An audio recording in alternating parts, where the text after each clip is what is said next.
What's up, everyone? CountBlagorath here with an album review, this time of the 2012 Metal Blade Records release of Cattle Decapitation, Monolith of Inhumanity.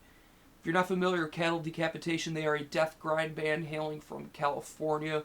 They have been playing for a while. They've started off as being more straight up death metal grindcore hybrid.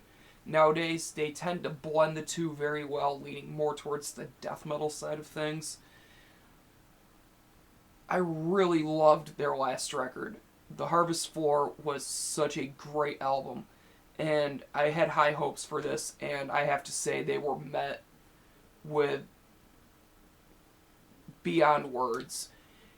The guitar on this album is very fast, technical, heavy, clean yet muddy sounding. It just has this really filthy sound to it, but still clean to the point where you can make out everything that's happening. And I really, really like that, and that has a lot to do with the production. I love the slower parts on this album in the guitar department. The guitars just really take on this whole new sound at parts with the melodic and slower stuff. And with the chugs and the more crunchy, extremely heavy moments, wow. That's all I have to say. Once when you think the album is done raping you, it's not. It's far from it, and I love that about this. The bass is very technical, just like the guitar. It sticks more with the drums, but I really like that a lot. It sounds very good. It's got a good warm sound. It's got a little bit of click to it, but it's very well played and well mixed, and it sounds very good. The drums are something that really stand out on this. The blast beats are very fast. The gravity blasts are insane. And when the gravities are done, they're not overused. But when they are done, wow. It's just a quick punch to the balls. And you gotta love that.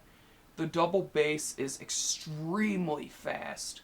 Like, when they let loose the double bass and they have it underneath the slower chugging guitars, it creates this whole vibe that's just violent, and I love that. All the drums sound good. Nothing's too clicky. Nothing's battling it in the mix. They're not fighting each other. It sounds very good. The part of Cattle Decapitation that's always made them one of my favorite bands of death metal is Travis Ryan, the vocalist, and once again, he proves why I think he's the best vocalist in death metal. He's got one of the most nauseatingly low vocals I've ever heard, and his highs are higher than any black metal artist I can think of. And he does it in a way where it's not annoying either. His highs aren't that really piercing, shrieky, god-awful Chelsea grin, garbage.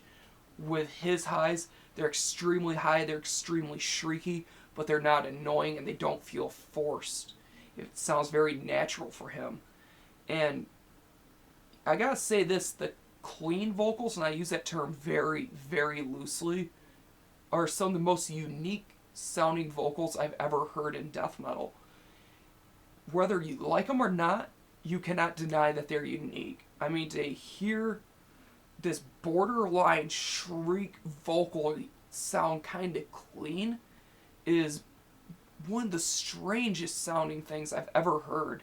But I absolutely love it, and I hope on the next Cattle Decap record it's used even more. And it's just insane. I love the lows, though. They sound like a toilet flushing, and I love that.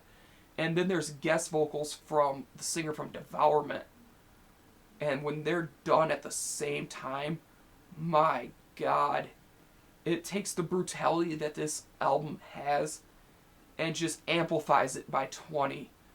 It's the most brutal album I've heard this year, and I'm going to call it. This is, at the moment, my album of the year. If I had to give this a score, I would have to give this a 9 out of 10. This is a fantastic piece of death metal. I highly recommend and encourage you all to check out. make the purchase of this record, do yourself the favor and buy it. Well worth it. So 9 out of 10. Thank you for watching. Thank you for subscribing. And as always, keep it metal.